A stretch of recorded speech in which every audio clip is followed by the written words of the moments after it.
ಕೋಲಾರದಲ್ಲಿ ಯಾವ ಅಧಿಕಾರಿಯನ್ನು ವಾಸ ಮಾಡಲ್ಲ, ಯಾವ ಉಸ್ತುವಾರಿ ಸಚಿವರಿಂದಾನು ಇದುವರೆಗೆ ಅದ ಫುಲ್ಫಿಲ್ ಮಾಡ್ಲಿಕ್ಕೆ ಆಗಿಲ್ಲ. ನಿಮ್ಮ ಕಾಲದಲ್ಲಿ ಅದು ಅಟ್ಲೀಸ್ಟ್ 50% ಆಫೀಸರ್ಸ್ ಕೋಲಾರದಲ್ಲಿ ಇರೋ ಮಾಡಿ.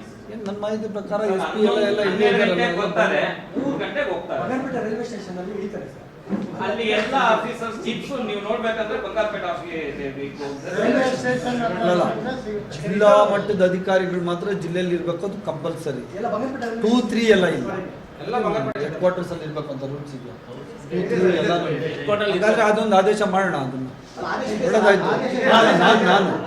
ನಾನು ಸ್ಟ್ರಿಕ್ಟ್ ಆಗಿ ಆಯಾ ಇಲಾಖೆ ಮುಖ್ಯಸ್ಥರು ಯಾರಿದ್ದಾರೆ, ಈಗ ಪೊಲೀಸ್ ನಾರಾಯಣ್ಗೆ ಹೇಳ್ಬೇಕಾಗ್ತದೆ, ನಾರಾಯಣ್ನವ್ರಿಗೆ, ಅಕ್ರಮ್ ಪಾಷಾ ಅವ್ರಿಗೆ ರೆವಿನ್ಯೂ ಅದು ಹೇಳ್ಬೇಕಾಗ್ತದೆ, CO ಅವ್ರಿಗೆ ಅವ್ರ ಇಲಾಖೆ ಕೆಳಗಡೆ ಯಾವ್ದು ಬರ್ತದೆ.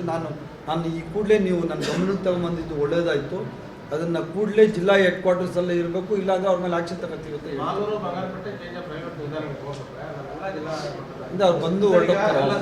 KGF ಮತ್ತು ಬಂಗಾರಪೇಟೆ ಎರಡೇ ತಾಲೂಕುಗಳಲ್ಲಿ ಸುಮಾರು 20,000ಕ್ಕಿಂತ ಹೆಚ್ಚು ಇದು ಏನೋ ಇಲ್ಲಿಗಲ್ ಕಾಲಾಗಿತ್ತು.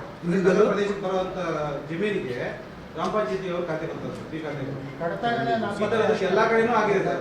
ಇದರಿಂದ ಸರ್ಕಾರ ಬರುವಂತ ಆದಾಯ ಏನಿದೆ ಅದು ಸೋರಿಕೆ ಆಗ್ತಾ ಇದೆ. ಈಗ ಒಂದು ಅರ್ಬನ್ ಡೆವಲಪ್ಮೆಂಟ್ ಇಲಾಖೆಯಿಂದ, ನನ್ನ ಇಲಾಖೆಯಿಂದ ಒಂದು ಆದೇಶ ಕೊಟ್ಟಿದ್ದೀವಿ. Without consent of the urban development planning authority, town authority ಅವ್ರನ್ನ ಬಿಟ್ಟು ಗ್ರಾಮ ಪಂಚಾಯತಿಗಳಾಗಲಿ ಲೋಕಲ್ ಬಾಡೀಸ್ ಆಗಲಿ ಯಾವುದೂ ಖಾತೆ ಕೊಡೋಂಗಿಲ್ಲ.